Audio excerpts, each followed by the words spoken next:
So what is up guys, Nick here helping you to master your technology. iPhone 14 Pro versus iPhone 13 speed test. Let's begin with a boot up in 3, 2, go. And we're gonna find out how much faster is your iPhone 14 Pro versus the iPhone 13 if you wanna go ahead and do the upgrade, or if you just kinda wanna see you're planning on getting an iPhone 13 at its new reduced cost. How well does it stack up against the iPhone 14 Pro? This is going to be a good video to see that. Look at those boot up at about the same exact time. We got the Joker colors today, but definitely got the green and we got the deep purple, but that was pretty close. I mean, overall, I wouldn't pick either just on that basis. That was a really close call. All right, guys. So in terms of the general performance, they both have Face ID, the same type of technology. So kind of opening them up is going to be the same speed, but scrolling through, you will notice a little bit of a smoother display on the iPhone 14 Pro, but shockingly the 14, even with 60 Hertz, is a rather smooth smartphone. Feels almost like a 90 Hertz Android phone.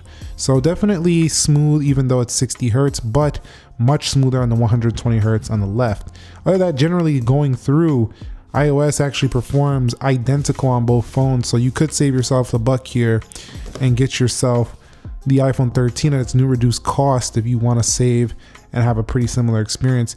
Do keep in mind we are rocking out with 6 GB of RAM on the 14 Pro and just 4 GB of RAM on the iPhone 13. So both phones are on 16.1.1. Let's go ahead and begin with calendar, and you could see about the same.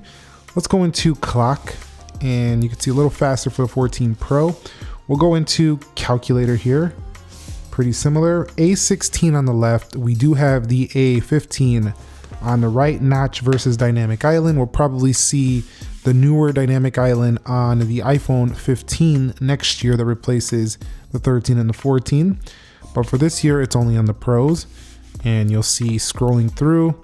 Honestly, when I look, I have to look closely to see the 120 Hertz, but you definitely feel it. At the end of the day, you can see once we start getting into these loads, it looks like the 14 Pro just a hair snappier. I think in the long haul, you might benefit from the Apple A16 CPU, but for now, not really. Let's go into Instagram, and you can see Instagram first there. Look a little bit quicker on the left. Again, when opening these menus, not a major difference. Let's go into Twitter, and you can see Twitter first there on the right. I'm just gonna go to the profile page on both. Still first on the right, but not a great deal of difference. Let's go into Amazon, and you can see Amazon similar. We'll go into eBay, and you can see eBay's first there on the left. And if I get any of these wrong, just call me out down below in the comments. Just say, Nick, you were wrong. Looked like the iPhone 13 had that. We'll go to things to do. And you can see iPhone 13 doing just fine. And the reason why I do these tests is because I feel like, day to day, I'm opening up a ton of applications. This is what I'm doing. I'm not playing a ton of million games on my phone. I am aware a lot of people are gamers on their phones, but for me, I open up a lot of apps day to day. Starbucks, and if you do want a little bit more gaming performance, of course you're always going to want to go with the newer version. But let's go into Dead Trigger 2. But the thing is that with the Apple A15, they brought it over to the 14, so the 13 is not really feeling old at all. You see, they can open up these games at the same time, and I don't think there's anything on the App Store that's really going to hurt the iPhone 13, even with its less RAM. But A16 probably would do a little bit better. At the end of the day, it's really close. You can see iPhone 14 Pro won it out here. I'm not sure what's happening on the 13 for this one, but maybe it's trying to shut me up, or maybe we had a load issue. It's a little bit too long here for the iPhone 13, so I might go ahead and do this one more time. And I'm not trying to give it credit, I just want to make sure that there wasn't a glitch there. Let's go ahead and do Asphalt 9 one more time, and if it does it again, then clearly, yeah, you see there was just something going on there. Maybe it was the sign in or something. It was a lot closer here on this run. Let's go into Subway Surf, and we'll see how we do here. And both of them, looks like the 14 Pro a little faster. Both of them doing just fine here in that game. Let's go ahead and swipe up out if it will let me. We'll go into Crossy Road, and you can see Crossy Road looking a little faster to me. Is it the 13 or is the 14 Pro going to take it? It looked like the 14 Pro made us think it wasn't going to take it, but it did. Let's go into PUBG Mobile now and see which one can get to the lobby first. But it looks like the iPhone 14 Pro is in the lead. Yep, iPhone 14 Pro there first. Here comes iPhone 13, just a little bit behind, not a major deal whatsoever. So you could definitely play PUBG on either of these phones. It's not like if you get the iPhone 14 Pro, you have a major advantage. Let's go into Temple Run 2.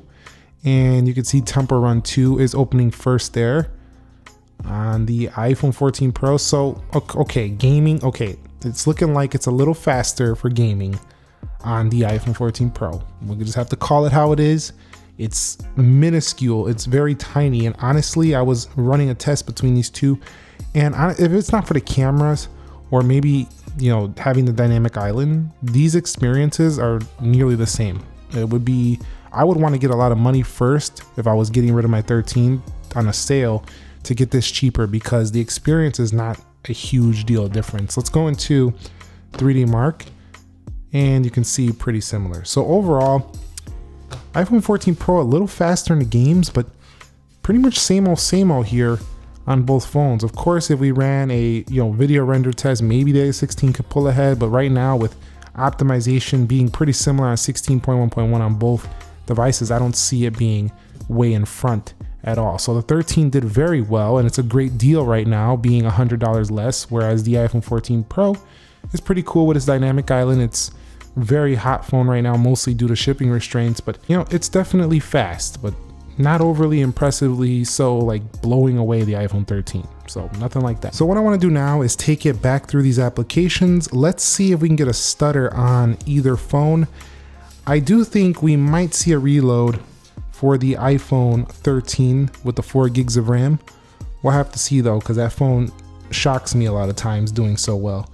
You can see both of them are going to restart up Asphalt 9. 14 Pro did that a hair quicker, and the 14 Pro did this. That looks like it started the game over, so let's see what happens going forward here for the iPhone 13 we're going to be looking out for. We know with the 6 gigs of RAM, you seen that? That's kind of back to the home screen. So here is where having 6 gigs of RAM on iPhone is a little bit better. If you're the type of person who's a power user, going back through your applications a lot, like maybe you're doing some notes and then you need to go back to Safari and then you need to go open the calculator and you need to check the weather because you're about to leave for class. You know what I'm saying? Like you're going through a bunch of apps at once, then you'll definitely want to consider going to the iPhone Pro models with their 6 gigs of RAM. It just makes for a more snappy experience when you just need that little bit of extra punch with the RAM. Other than that, if you're just opening a couple apps at a time or even 5 or 6 at a time, the 4 gigs of RAM on iPhone really is no problem. It kind of performs like an 8 gig of RAM Android phone. Well, not quite, like a 6 to 8 gig. And this one performs closer to like a 10 or 12 gig Android device. So definitely very good here with reloading the applications. But the 14 or the 13, I called it the 14 because they look identical. The iPhone 13 does reload once you get a few applications open. Let's test the warmness factor too. Let's see how they feel in the warmth. About the same, so both very efficient chips inside of these devices right here. And here are the final Geekbench scores for both the Apple iPhone 14 Pro and the iPhone 13. Now you can see in the single core, we did go up 100 points or so, which is okay. And on the multi-core, almost 1,000, so pretty good on the multi-core. So when you're really pushing it, are you really pushing it though? It's faster. However, keep in mind that these are not groundbreaking upgrades in the chip. This is not like if they went from the Apple A15 to like an M2 CPU in the iPhone, even though that would probably way overkill. These chips already seem overkill. It's not going to be that big of a difference in the real world application unless you, again, really push it or use those raw features and video edit on your phone. Then maybe you'll notice it. But honestly, iPhone 13 does pretty well.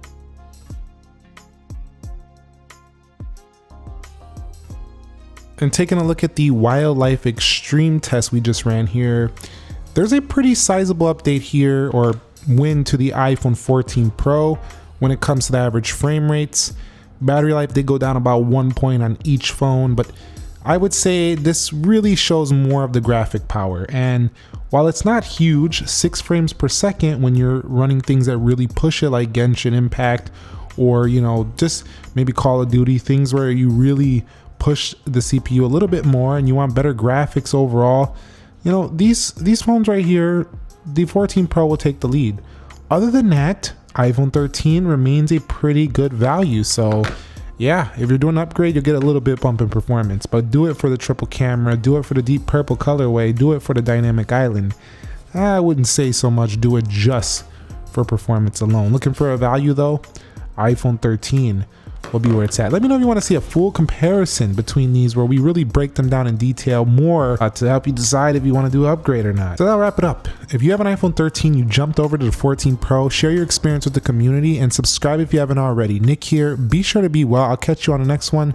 Thumbs up and peace.